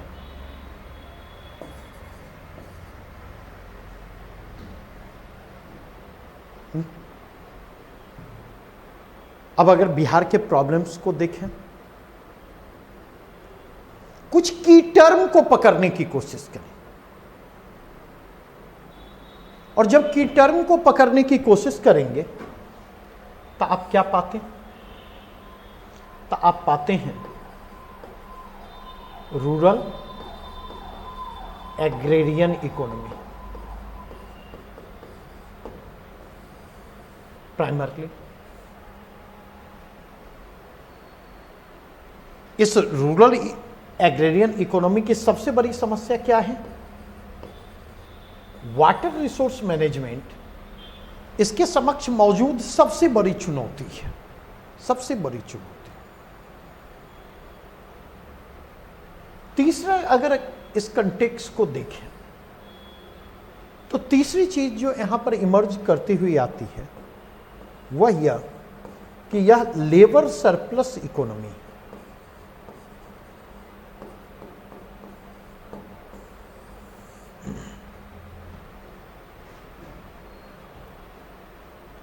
नहीं, अच्छा, इसमें ध्यान रखेंगे, इसमें भी वाटर रिसोर्स मैनेजमेंट में भी नॉर्थ बिहार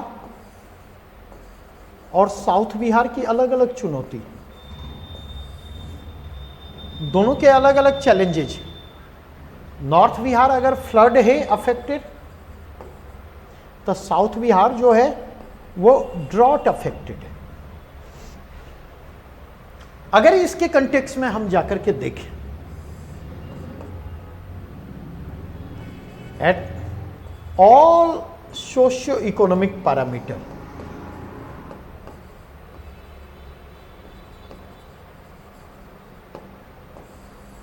बिहार कहां है? Bihar at the bottom level,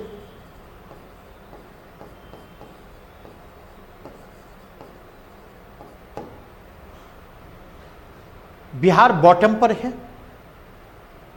और अगर इस कंटेक्स्ट में जाकर के देखें, अगली समस्या बिहार की क्या है? तो अगली समस्या बिहार की है रीजनल इम्बैलेंसेज। और केवल रीजनल इम्बैलेंसेज नहीं है, ये इम्बैलेंसेज जो है सोशियो इकोनॉमिक पैरामीटर पर इंटर रीजन है, इंट्रा रीजन है, इंटर डिस्ट्रिक्ट है, इंट्रा डिस्ट्रिक्ट है।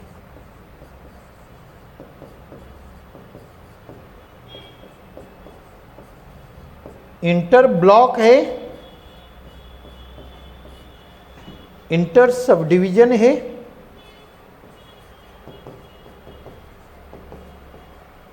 Intra block, intra sub division है।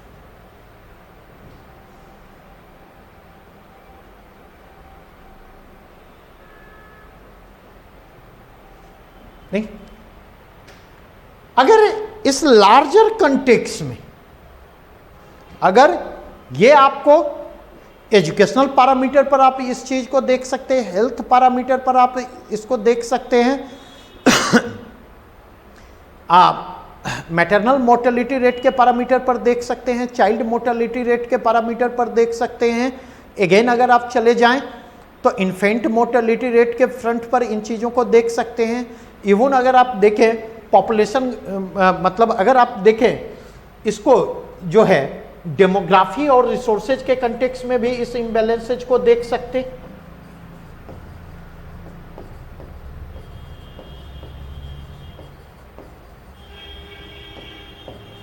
इसके डिस्ट्रीब्यूशन में जो इम्बैलेंसेज है उसके कंटेक्स्ट में भी आप चीजों को ले जाकर के देख सकते।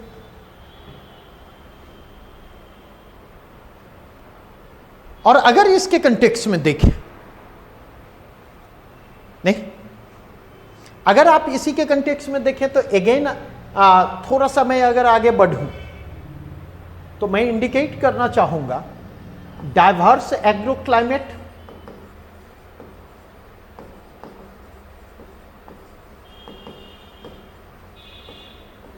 और अगर एग्रो क्लाइमेटिक डाइवर्सिटी आपको बिहार में दिखाई पड़ती है, नहीं, तो एग्रो क्लाइमेटिक डाइवर्सिटी आपको दिखाई पड़ती, ये आपको टूरिज्म पोटेंशियल के पॉइंट ऑफ व्यू से,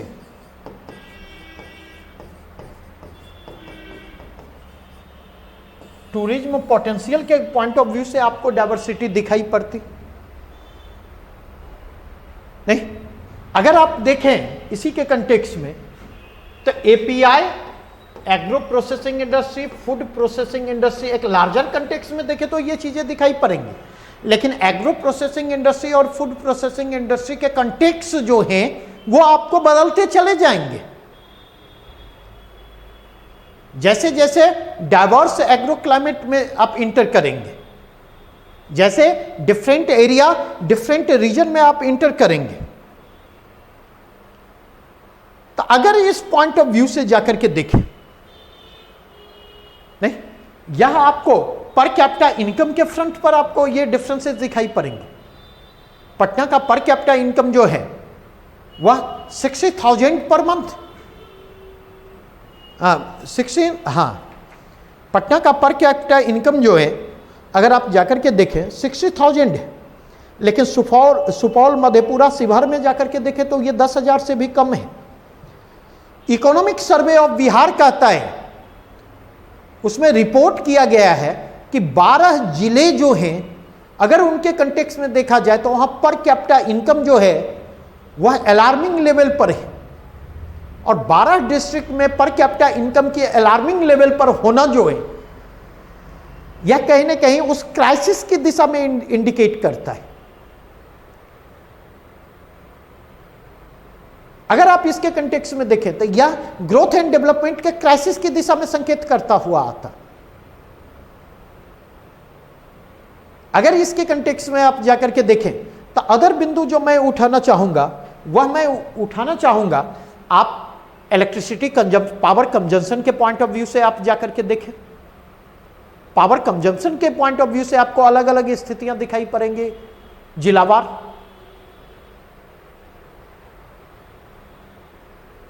तो अगर ये जो डाइवर्स चैलेंजेज हैं, और अगर इसके कंटेक्स्ट में जाकर के देखें तो चैलेंजेस डाइवर्स हैं, डायनामिक हैं और कॉम्प्लेक्स हैं, तो अगर इसको रेस्पॉन्ड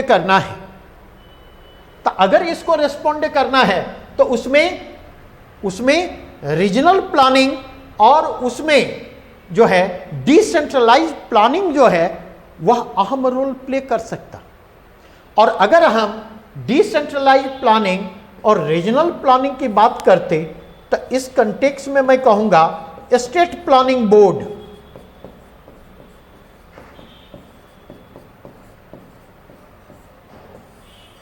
राज्य योजना बोर्ड की भूमिका महत्वपूर्ण होगी। दूसरा कंटेक्स्ट अगर देखें तो डीपीसी, जिला योजना समिति, डिस्ट्रिक्ट प्लानिंग कमेटी,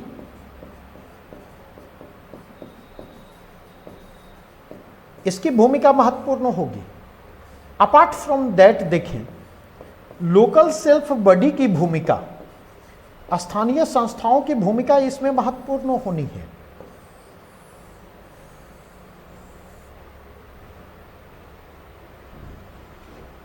स्थानीय संस्थाओं की भूमिका महत्वपूर्ण होनी है। और अगर इसके कंटेक्स्ट में देखें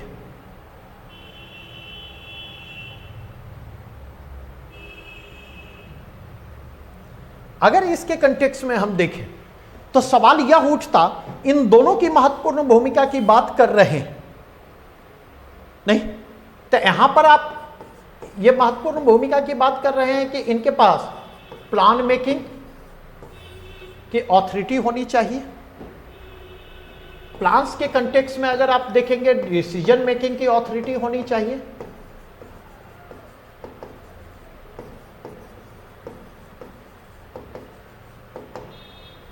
और दूसरा कंटेक्स्ट देखें कि इसको सपोर्ट करने के लिए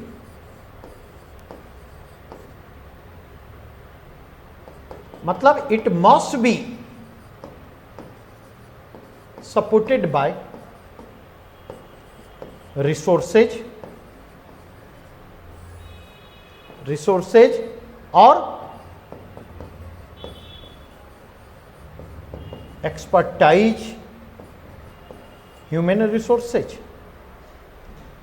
केवल डिस्ट्रिक्ट प्लानिंग कमेटी को आप कंस्टिट्यूट कर दें, डिस्ट्रिक्ट प्लानिंग कमेटी के कॉन्स्टिट्यूशन के साथ समस्या का समाधान नहीं होगा। डिस्ट्रिक्ट प्लानिंग कमेटी का अगर आप देखें तो डिस्ट्रिक्ट प्लानिंग कमेटी को कॉन्स्टिट्यूट करने के साथ साथ आपको जो है उसे एक्सपर्टाइज बॉडी का फॉर्म देना होगा। जब तक आप उसको एक्सपर्टाइज बॉडी का फॉर्म नहीं देंगे, जब तक उस डिस्ट्रिक्ट प्लानिंग कमेटी में आप ऐसे लोगों को शामिल नहीं करेंगे जिनके पास स्थानीय चुनौतियों की बेहतर समझ हो, जब तक आप ऐसे लोगों को आप उसमें इंक्लूड नहीं करेंगे जिनके पास स्थानीय संसाधनों की बेहतर समझ हो, जिनके पास स्थानीय विकास की बेहतर समझ हो और स्थानीय विकास चुनौतियों की बेहतर समझ हो, और जिनके पास यह भी समझ हो कि उन चुनौतियों को कैसे इफेक्टिव तरीके से रेस्पॉन्ड किया जा सकता है। तब तक जो है डिस्ट्रिक्ट प्लानिंग कमेटी को कॉन्स्टिट्यूट मात्र कर देने से समस्या का समाधान नहीं होने जा रहा है। आज अगर देखें, हमने एडमिनिस्ट्रेटिव डिसेंट्रलाइजेशन की भावना और पॉलिटिकल डिसेंट्रलाइजेशन की भावना से प्रेरित होकर के हमने लोकल सेल्फ बॉडी को कॉन्स्टिट्यूट किया। 73rd 74th अमेंडमेंट जो है वो कहीं ना कहीं डिसेंट्रलाइज प्लानिंग के मॉडल को कहीं ना कहीं डेवलप करने के उद्देश्य से इंट्रोड्यूस किया गया था। लेकिन सवाल यह उठता कि उस लोकल सेल्फ बॉडी में जिस प्रकार के ह्यूमन रिसोर्सेज आ रहे हैं, जिस प्रकार के रिप्रेजेंटेटिव आ रहे हैं, क्या उस पैरामीटर पर वो खरे उतर रहे हैं या उनको उसके लिए ट्रेन अप करने की कोशिश की जा रही है ताकि वे मतलब जो उनकी रोल और रेस्पॉन्सिबिलिटी है उस रोल और रेस्पॉन्सिबिलिटी को वे इफेक्टिव तरीके से रिस्पॉन्ड करने की स्थिति में हो सके। अगर इसके कंटेक्स्ट में देखें तो मैं इंडिकेट करना चाहूंगा सेकेंड एआरसी की रिपोर्ट की। सेकेंड एआरसी की रिपोर्ट क्या कहती है? तो सेकेंड एआरसी की रिपोर्ट यह कहती है कि जो डिसेंट्रलाइज प्लान मेकिंग प्रोसेस है उसमें डीपीसी के रोल को इफेक्टिव बनाए जाने की आवश्यकता है। और कितना इफेक्टिव बनाया गया अगर उसके कंटेक्स्ट में देखें तो ministry of Panchayati Raj institution के द्वारा 2015 में डिवॉल्यूशन रिपोर्ट जो पेश किया गया, अधिकारिता हस्तांतरण रिपोर्ट जो पेश किया गया, उसमें कहा गया कि 12 राज्यों ने एकीकृत इंटीग्रेटेड डिस्ट्रिक्ट डेवलपमेंट प्लान तैयार किया, एकीकृत जिला विकास योजना तैयार किया। लेकिन अगर देखा जाए तो उस प्लान मेकिंग प्रोसेस को पार्टिसिपेटिव प्लानिंग का जो रोल दिया जाना था और उस प्लान मेकिंग में जो प्रोफेशनलिज्म की आवश्यकता थी, ना तो उसको पार्टिसिपेटिव प्लानिंग का रोल फॉर्म दिया गया जिसमें स्थानीय स्तर के वेरियस स्टेक होल्डर्स जो होते उनकी भागीदारी को इंश्योर किया जाता, उनके इनपुट को लिया जाता और उसके कंटेक्स्ट में प्लान को फाइनलाइज किया जाता। ना ही वहां के सिविल सोसाइटी को इन्वॉल्व किया गया, आम लोगों को इन्वॉल्व किया गया और ना ही प्रोफेशनल स्क्रूटनी की कसौटी पर वो खरे उतरते दिखाई पड़े। और यहां पर मैं चर्चा कर रहा 12 राज्यों की, उस समय के कंटेक्स्ट में बात करूं तो 17 राज्य ऐसे थे जिन्होंने इंटीग्रेटेड डिस्ट्रिक्ट प्लान तैयार करने की जरूरत ही नहीं समझी और उनमें से तो कई राज्य ऐसे हैं जहां पर डिस्ट्रिक्ट प्लानिंग कमेटी एग्जिस्ट ही नहीं कर रही है। तो अगर इसके कंटेक्स्ट में देखें, जब तक आपके पास वह मैकेनिज्म नहीं है जिस मैकेनिज्म के जरिए स्टेट प्लान बोर्ड, एसपीबी की बात मैं कर रहा हूं, स्टेट प्लानिंग बोर्ड की बात कर रहा हूं, आप जाकर के देखें स्टेट प्लानिंग बोर्ड कितना इफेक्टिव है, स्टेट प्लानिंग बोर्ड को कितना रोल दिया जा रहा है प्ले करने के लिए। प्लानिंग कमीशन के दौर में भी देखें, चीफ मिनिस्टर जो राज्य में होते हैं वो अथॉरिटी को अपने हाथों में केंद्रित रखना चाहते हैं और उस अथॉरिटी को केंद्रित रखने के लिए स्टेट प्लानिंग बोर्ड एक डंपिंग यार्ड में तब्दील होता है, ऑबलाइज करने के साधन में तब्दील होता हुआ आता, ना कि वह एक्सपर्टाइज बॉडी के रूप में सामने आता है। कभी स्टेट प्लानिंग बॉडी को प्लानिंग कमीशन के फेज में भी स्टेट प्लानिंग बॉडी को कभी भी इफेक्टिव बनाने की कोशिश ही नहीं की गई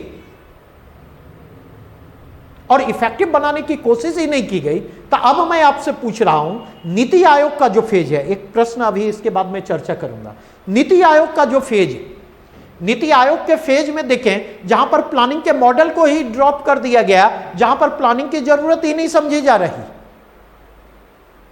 जहां पर कोई प्लान मेकिंग बॉडी एग्जिस्ट नहीं कर रही।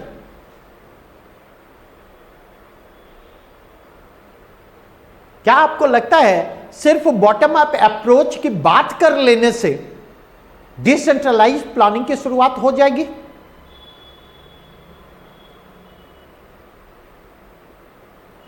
तो आवश्यकता किस बात की है? आवश्यकता इस बात की है कि लोकल सेल्फ बॉडी को डिसेंट्रलाइज प्लानिंग की अपेक्षाओं के अनुरूप ढालने का प्रयास किया जाए। मैंने वेरियस कंटेक्स्ट में मैंने चर्चा की कि बिहार में कितना रीजनल वेरिएशन है ग्रोथ एंड डेवलपमेंट के पॉइंट ऑफ व्यू से, कितना रीजनल वेरिएशन है ग्रोथ चैलेंजेस के पॉइंट ऑफ व्यू से, कितना वेरिएशन है आपको ग्रोथ पोटेंशियल के पॉइंट ऑफ व्यू से। 12 5 ईयर प्लान के ड्राफ्ट पर जाए और 12 5 ईयर प्लान का जो ड्राफ्ट आया 2012 में, उस ड्राफ्ट में 3 वॉल्यूम में हुआ ड्राफ्ट था। लास्ट वॉल्यूम जो था उसमें इंक्लूसिव मेरे ख्याल से सोशल इंक्लूजन या socio economic inclusion last chapter था, जिसमें विस्तार से इस बात की चर्चा की गई। मैंने मतलब इंटर रीजनल वेरिएशन की बात की, मैंने इंटर डिस्ट्रिक्ट वेरिएशन की बात की, इंटर सब डिवीजन वेरिएशन की बात की, इंटर ब्लॉक सब डिवीजन की बात की, और इन तमाम स्तरों पर intra regional, intra district, intra sub divisional, intra block जो सोशियो इकोनॉमिक ग्रोथ की दृष्टि से डिस्पैरिटी एग्जिस्ट कर रही है, उसमें विस्तार से चर्चा की गई है 12 5 ईयर प्लान के ड्राफ्ट में। 12 5 ईयर प्लान के ड्राफ्ट में इस बात की आपको चर्चा मिलती है कि जिस दौर में जो है, आप अगर देखें पिछड़ा जिला विकास कार्यक्रम चलाया जा रहा था, उसमें देखें उस दौर में मतलब बिहार के मेरे ख्याल से 4 या 5 जिले को छोड़कर सारे के सारे जिले जो हैं बैकवर्ड डिस्ट्रिक्ट की कैटेगरी में आते थे। सबसे ज्यादा जिले बिहार के थे उस कैटेगरी में। तो आवश्यकता इस बात को समझने की, प्रश्न यहां से इमर्ज करते हो सकता है रीजनल प्लानिंग पर प्रश्न ना पूछे जाएं, हो सकता है डिसेंट्रलाइज प्लानिंग पर प्रश्न ना पूछे जाएं, हो सकता है रेलिवेंस ऑफ प्लान पर प्रश्न उठा करके ना पूछे जाएं, हो सकता है प्रश्न जो पूछे जाएं बिहार के बैकवर्डनेस को लेकर, हो सकता है प्रश्न जो पूछे जाएं बिहार के ग्रोथ एंड डेवलपमेंट को लेकर, हो सकता है प्रश्न जो पूछे जाएं कि बिहार में जो ग्रोथ इम्बैलेंसेस दिखाई पड़ते हैं सोशियो इकोनॉमिक कंटेक्स्ट में, उसको लेकर के प्रश्न उठा करके पूछे जा सकते। तो जब ऐसे प्रश्नों को भी आप रेस्पॉन्ड कर रहे हैं, तो ऐसे प्रश्नों को भी रेस्पॉन्ड करते हुए आपको इस अप्रोचेज को अपनाने की जरूरत पड़ेगी। अगर इस अप्रोचेज को नहीं अपनाएंगे तो आप ऐसे प्रश्नों को रेस्पॉन्ड करने की स्थिति में नहीं होंगे। क्लियर?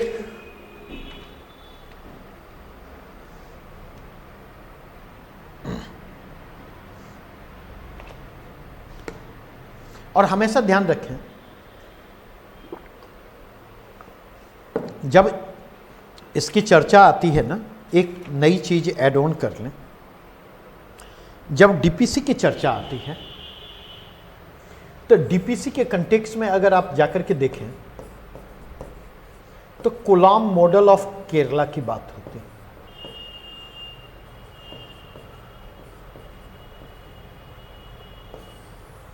केरल के कोलाम मॉडल की बात होती है। ये मॉडल 11th 5 ईयर प्लान के दौरान अपनाया गया था।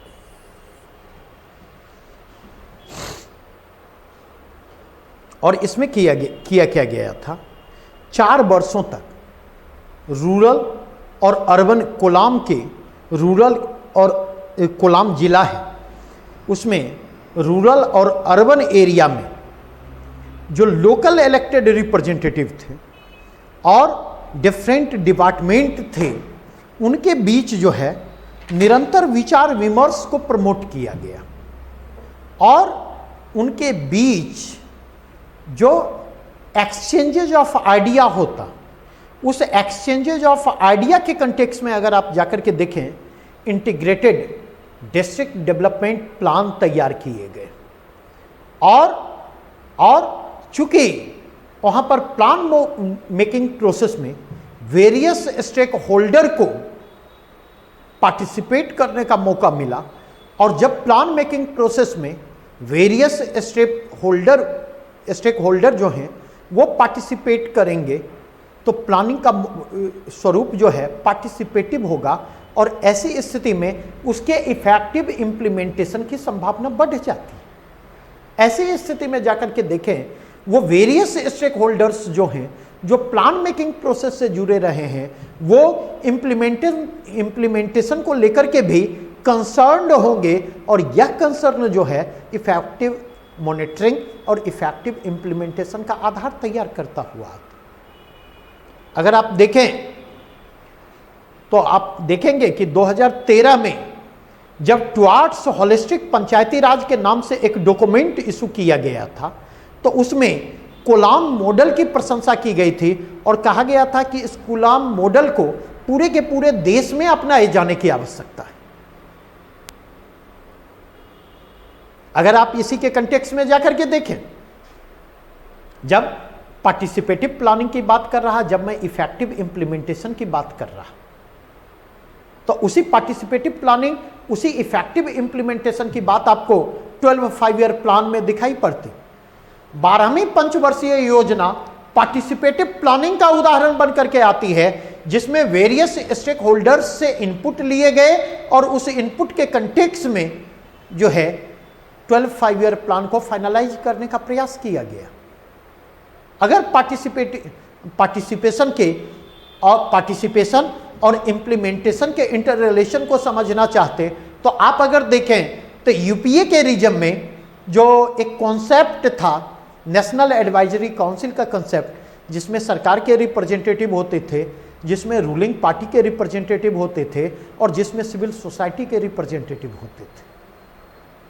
अगर आप देखें इसका परिणाम क्या होता कि ग्रोथ डिस्टर्बेंसेज सिविल सोसाइटी की ओर से उस दौर में उतने नहीं होते जितने के उसके बाद के फेज में एनएससी को डिसॉल्व करने के बाद आपको दिखाई पड़ते, क्योंकि सिविल सोसाइटी को एनएससी के जरिए जो है प्लान मेकिंग प्रोसेस में पार्टिसिपेट करने का मौका दिया गया, उनके कंसर्न को सुना गया, उनके कंसर्न को रिजॉल्व करने की कोशिश की गई, पार्शियली रिजॉल्व किया गया और पार्शियली रिजेक्ट किया गया, जिसके कारण क्या होता, उनका प्रोटेस्ट जो होता है सिविल सोसाइटी का, वह प्रोटेस्ट फॉर्मेलिटी ऑफ प्रोटेस्ट का फॉर्म धारण करके आता, वह कहीं भी वह ग्रोथ कंस्ट्रेंट के रूप में इमर्ज करता नहीं दिखाई पड़ता है।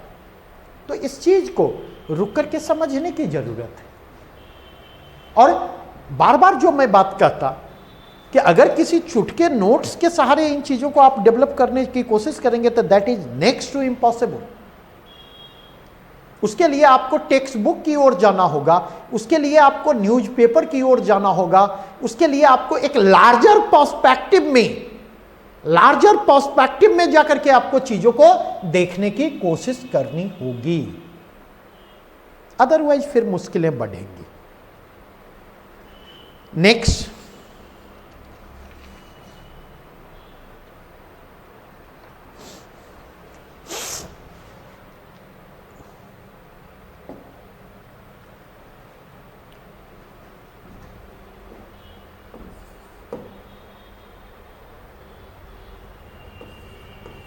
भले ही नीति आयोग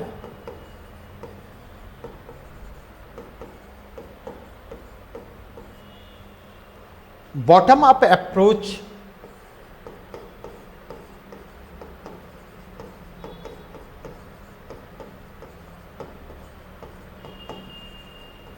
पर आधारित हो, भले ही नीति आयोग की संकल्पना बॉटम अप अप्रोच पर आधारित हो, पर अब तक के अनुभव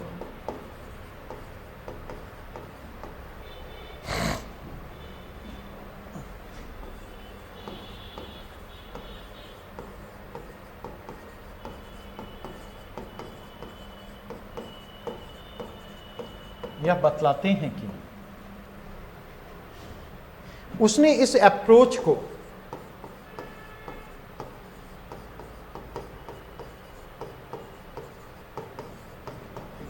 जमीनी धरातल पर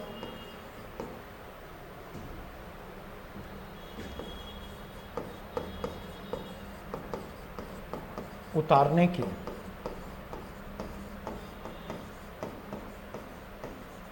कोशिश नहीं की।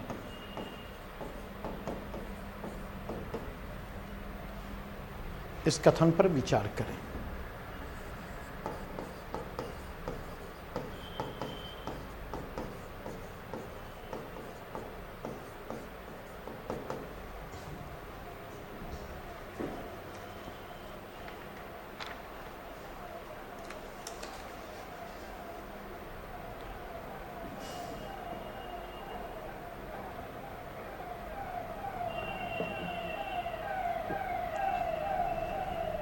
अब आप देखें, दो the concept of NITI Aayog, दो the concept of NITI Aayog is based on bottom up approach,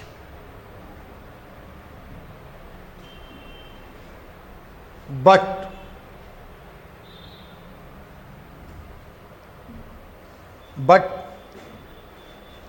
the its experiences till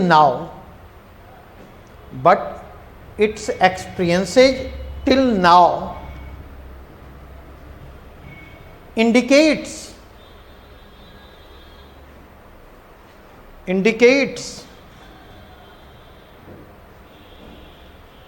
that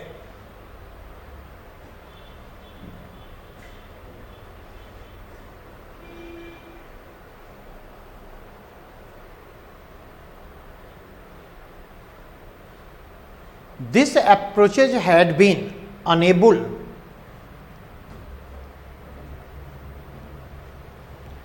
to show its presence as well as impact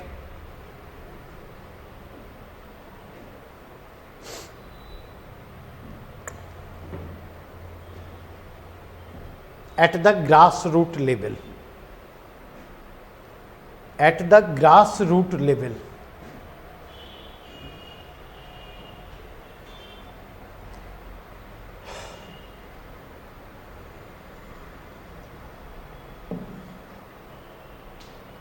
Consider this statement.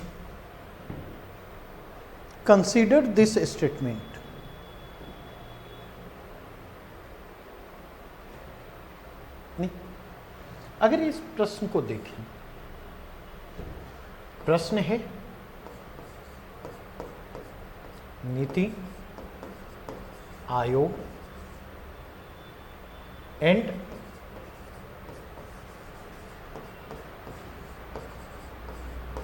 Bottom up approach.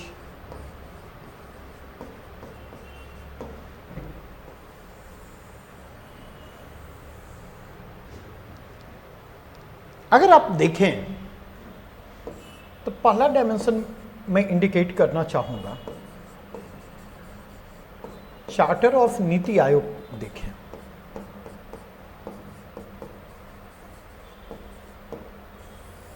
और जब charter of NITI Aayog आप देखेंगे तो वहां पर आप देखेंगे दो चीजों को फोकस किया गया। फोकस ऑन डिसेंट्रलाइज्ड प्लानिंग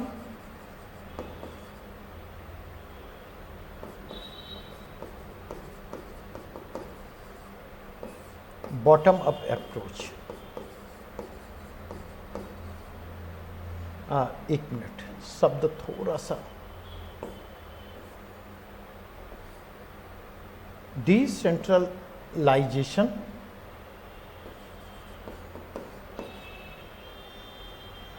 और बॉटम अप अप्रोच।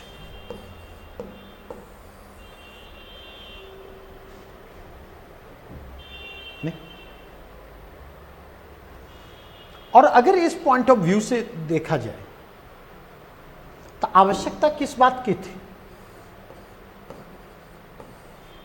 नहीं, एट ग्रास रूट लेवल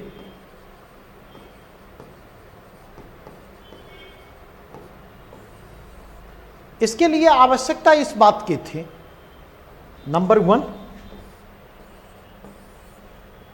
पहली जो आवश्यकता थी स्टेट प्लानिंग बोर्ड को के रिवैम्प की, डिस्ट्रिक्ट प्लानिंग कमेटी के रिवैम्पिंग की। इसके लिए आवश्यकता थी लोकल सेल्फ बॉडी के रिवैम्पिंग की, जिस पर विस्तार से हमने चर्चा की थी।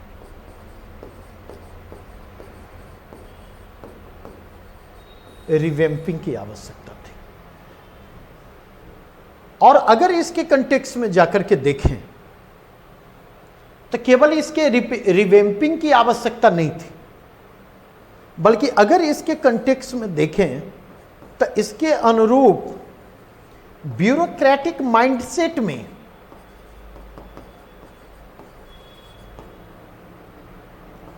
चेंज की भी आवश्यकता थी। चेंज इन ब्यूरोक्रेटिक माइंडसेट की भी आवश्यकता थी। और यह तब संभव होता जब नीति आयोग स्वयं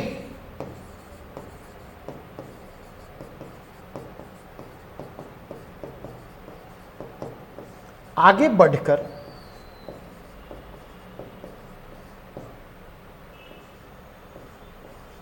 लीड करने की कोशिश करता।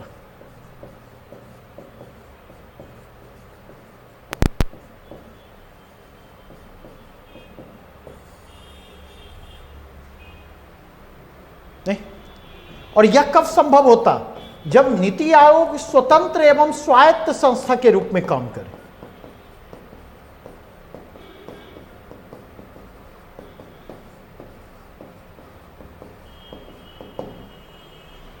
लेकिन आप क्या देखते?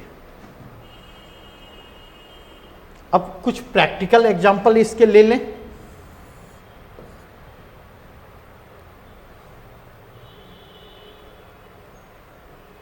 तो कुछ प्रैक्टिकल एग्जाम्पल अगर इसके लेंगे आप,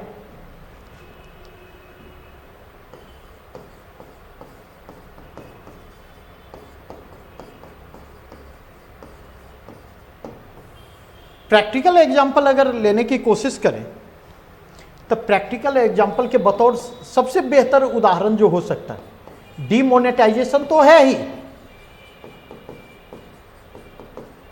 जीएसटी तो है ही। अगर आप देखें तो Covid crisis, lockdown recent example है। इसने जिस हेल्थ क्राइसिस और इकोनॉमिक क्राइसिस को जन्म दिया, इसने जिस हेल्थ क्राइसिस और इकोनॉमिक क्राइसिस को जन्म दिया, आप जाकर के देखें नीति आयोग की क्या भूमिका रही। यहां पर मैं केरला का एग्जांपल लेना चाहूंगा।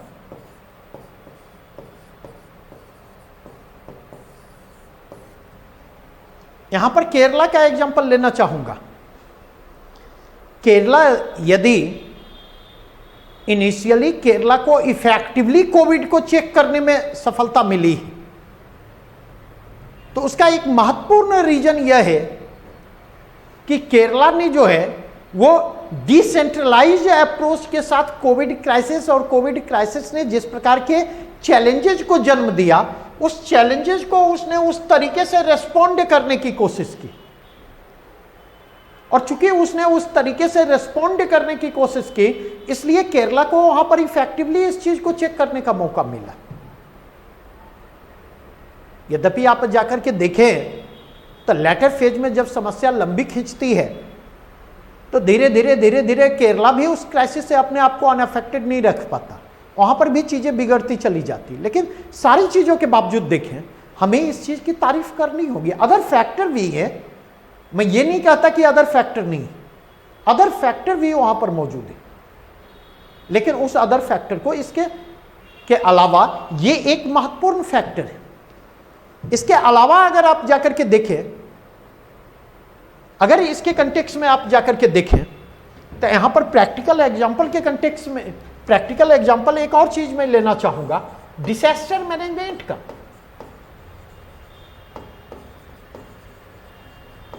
आपदा प्रबंधन के कंटेक्स्ट में जो अप्रोचेज अपनाए गए, आप खुद देखें ना स्टेट का क्या रोल रहा। आप देखें ना कि कहीं ना कहीं पूरे के पूरे कोविड क्राइसिस के फेज में आप देखेंगे सेंटर ने फर्स्ट हाफ में मतलब सेंट्रलाइज अप्रोच को अपनाया, सब कुछ अपने हाथ में लेने की कोशिश की, यह जानते हुए भी कि हेल्थ जो है वो स्टेट लिस्ट का विषय है, और जो हेल्थ इंफ्रास्ट्रक्चर है, हेल्थ इंफ्रास्ट्रक्चर की बेटर अंडरस्टैंडिंग लोकल लेवल पर स्टेट गवर्नमेंट और एडमिनिस्ट्रेशन के पास है। उसके बावजूद सेंटर ने पूरी की पूरी शक्ति अपने पास लेने की कोशिश की। वहां तो थिंक टैंक के रूप में नीति आयोग से यह उम्मीद की जा सकती थी कि वह इफेक्टिव रोल प्ले करे, लेकिन यह कब संभव होता? यह संभव तब होता जब नीति आयोग जो है वह गवर्नमेंट से इतर हट करके सोचने की कोशिश करती, आउट ऑफ द बॉक्स जाकर के सोचने की कोशिश करती। इंडिपेंडेंट और ऑटोनोमस बॉडी के रूप में नीति आयोग बिहेव करती हुई आती, लेकिन उस इंडिपेंडेंट और ऑटोनोमस बॉडी के रूप में अगर आप देखें तो नीति आयोग का बिहेवियर हमें दिखाई नहीं पड़ता। इसके उलट आप जाकर के देखें, ठीक है, सरकार कोई बात करती है और नीति आयोग जो है उसको दोहराती हुई दिखाई पड़ती, उसको जस्टिफाई करती दिखाई पड़ती, और बाद में चल करके वह जस्टिफिकेशन जो है वह कहीं ना कहीं उसकी रैशनैलिटी को लेकर के प्रश्न उठते हैं बाद में वो चीजें। तो ये जो पूरा का पूरा कंटेक्स्ट है,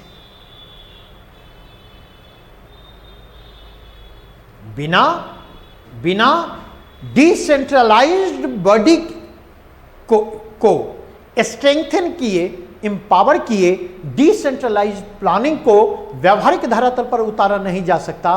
बॉटम अप अप्रोचेज की बात हम थ्योरी में जितनी कर लें, बॉटम अप अप्रोचेज जो हैं वो इन प्रैक्टिस कभी नहीं उतर पाएंगे, उनका ग्रास रूट लेवल पर कभी इंपैक्ट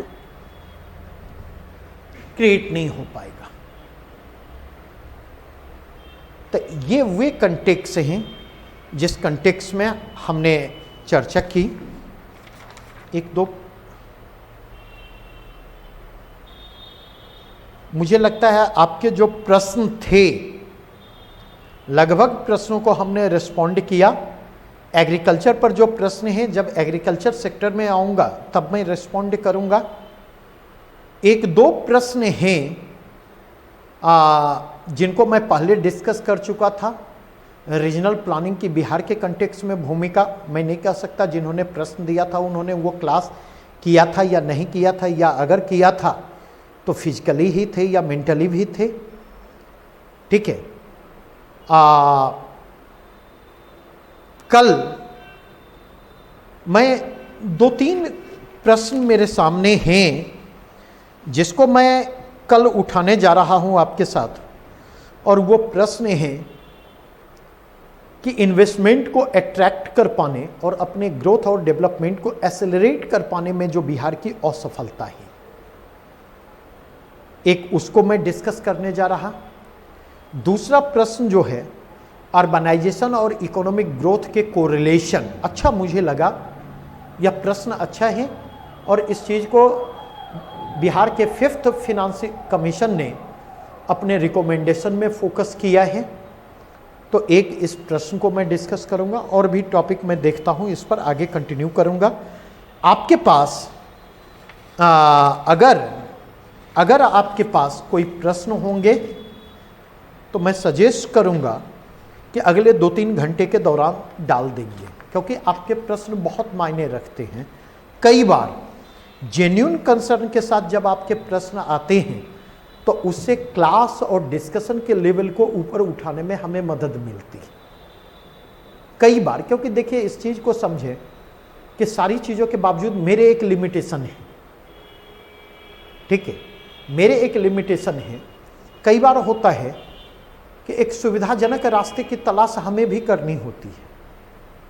तो अगर उस कंटेक्स्ट में देखें कि प्रश्न अगर आपकी तरफ से उठते हैं तो ये मेरे नेचर का हिस्सा है कि उन प्रश्नों को मैं ओवरलुक नहीं कर सकता, उन प्रश्नों को मैं रिस्पॉन्ड करता हूँ। हो सकता है ज़रूरत पड़ने के लिए 1 दिन 2 दिन के लिए उसको मैं पोस्टपोन कर सकूँ, टाइम एंड स्पेस की तलाश करूँ जिस स्पेस में उसके लिए खुद को तैयार कर सकूँ, but it's a part of our strategy.